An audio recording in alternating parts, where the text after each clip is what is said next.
Let's talk about rude customers.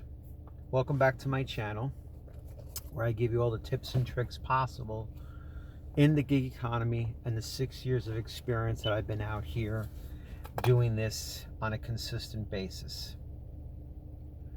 If you like anything that I'm throwing at you, just feel free to like my channel. I really appreciate it. And activate the notifications so that this way you always get everything that I drop every single day on the channel that deals with DoorDash, Grubhub, Walmart, Sparks, and anything that you're doing out there in the gig economy. So, rude customers. How do you deal with rude customers? Let's see. Well, basically, it's a mindset. You got to think of it like this.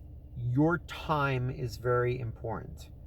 So basically, when you're out there and you're delivering all these items, if you encounter a rude customer, sometimes you just have to let them know straight out that, hey, I don't work for Walmart. I'm an independent contractor. I picked up all these items and I from the store itself, and I bring it to you. If you have any questions, feel free to give Walmart a call. Or if you're dealing with something with DoorDash and you're trying to deliver it to the customer, just make sure that you're able to drop it off where it has to be dropped off. Now, if anything is missing from there, that's not your responsibility. That's the store's responsibility. And you can always say it to the customer in a nice, polite way. Okay? The main thing you don't want to do is you don't want a rude customer to take you out of your game. In the times that I've done this, and that's why I give Uber drivers and rideshare drivers a lot of credit, because when you're dealing with customer service issues, that customer is right there in your back seat. And that's tough, okay? Especially when they're in your car. And everything for me is about flow. And I want to be able to get from point A to point B as fast as I possibly can to generate my income. I don't have time to waste.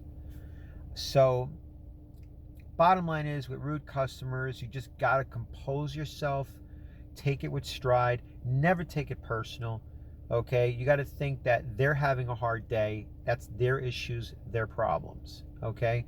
When you get there, you're dropping something off and you're leaving right away, okay? So you're not exposed to that customer for a very long time. Not like in rideshare, where they're in your car. I've seen some horror stories and heard some horror stories on YouTube about all this stuff that goes on because you're in contact with that customer. You're there with that customer. And that could be a problem and that could be a pain in the ass. But I don't do rideshare. But to all you guys out there to do rideshare, I commend you. But when you're dealing with grocery deliveries, when you're dealing with dropping items off, there have been times that customers will, tell me, oh, why do they always mess this up? Why don't they have this in the grocery? And I tell them straight out, I'm sorry to hear that. Just give the store a call, let them take care of it for you, and do it that way instead. And that's the bottom line. I can't tell what these pickers and packers in Walmart do.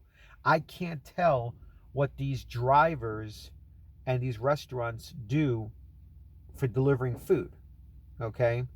All I could do is pick everything up from point A and drop it off at point B. That's it. So for me to invest a lot of negative energy into a customer bringing my day down, it falls out of my head really fast. The main thing you don't want to do is you never want to retaliate. You never want to yell at the customer or say anything bad to the customer. You want to, they're basically providing that income for you. And there has to be a level of customer service when you're dealing with customers, okay?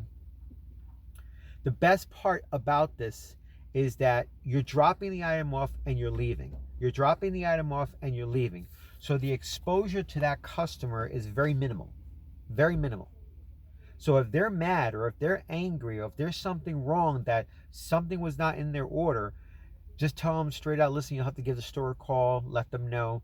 I also sent a text message. I put a text message in one of my videos in the description of what you should send to the customer. So this way they're aware of what's going on. It works more for Walmart Sparks, but I used to have one for DoorDash, but Don't really use it that much with DoorDash because I don't really work DoorDash that much.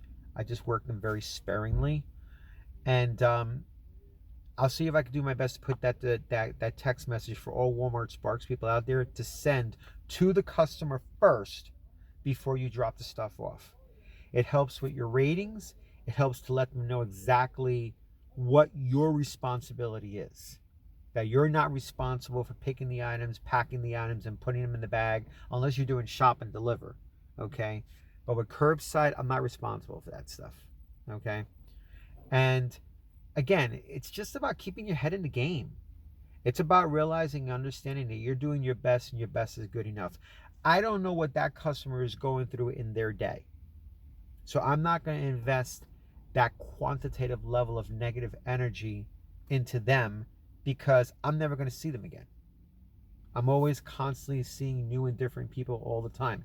And if you do come across routes where you do see them again, the best thing to do, it's really up to you. I remember this one person that I basically saw on my route so much. And one time they popped up again. I never felt very good about seeing them. I never felt good about dropping stuff off at their house. So I said to myself, every time I see this person, I'm just going to decline it. Okay? That's the power that you have with the gig economy.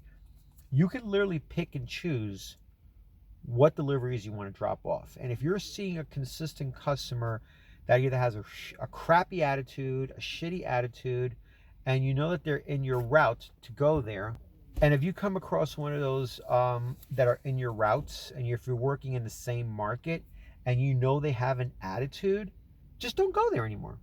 Just drop the order. Wait for the next one. There are thousands of orders out here. When I saw that one guy, I said to myself, and it was part of a decent sized order, I said to myself, you know what? No, I'm not going to take this order. Decline. Wait till the next one comes out. And then you'll always know because you'll see their names pop up all the time. If you don't feel comfortable and you don't want to take that order, you don't have to. That is the beauty of this. Okay? You are your own independent person. If you want a nice... I'm not out here to deal with negative energy every single day. Okay? My business is very simple. I'm dropping your stuff off. Okay? That's it. If you have any complaints, contact Walmart. If you have any complaints, contact the restaurant. If you have any complaints, any issues, that's on them, not me. Okay? Now, granted, when they are bringing this stuff out to you, you want to make sure to separate everything the right way, organize everything the right way, put everything the right way to make sure that you give it to the customer like that. Okay? That's going to minimize everything negative when you're seeing the customer. Very important. But internally, do not take it personal. Okay? It is not your problem. It is their problem. Okay? They're the ones with the issues. They're the one with the problems, not you. Okay? And if you see them on your route consistently over and over again and again, just don't accept it. Choose something else. That's the of course you got to remember the name, and if they're constantly coming up in your route, just don't accept it. Just don't. Drop it. Wait for the next order to come through. If it's worth your peace of mind to make you feel good, it's worth it. Okay? Trust me on that. It's worth it because when you're out here by yourself, man, you have to be so careful. If you have anger issues, if you have road rage issues, okay, don't do this job. Don't do this business. Don't. You have to manage your emotions. You're responsible for your emotions and your feelings, okay? And also, if you do come across a rude customer, I know that sometimes they have ratings on the back end of the order where they say, how was the delivery? Was it okay? You can always rate them bad if you want to. You know, this way you let them know, hey, it works both ways. I respect you, you respect me. If you're going to give me a bad rating, I'm going to give you a bad rating. It's as simple as that. Beyond that, there's nothing you could really do. It really comes down to just keep on moving, stay moving. Don't let the negativity of a rude customer get you down because they don't mean shit. All right? Bottom line is, if you're doing your best and you're being cordial and you're being professional and they come at you like that, smile and just keep going. Don't take it personal. Okay? Just don't. It is not you, it's them. Okay? And that's the best that I could say about rude customers. Just keep going. Just get it out of your head, you know? And again, if you like my channel, if you find value in my channel, then feel free to leave 2 thumbs up for me. And I'm very grateful for all you guys out there that have been part of my journey. And, just keep waiting for my videos to drop, and I'll give you the best content that I could possibly give you. Have a great day.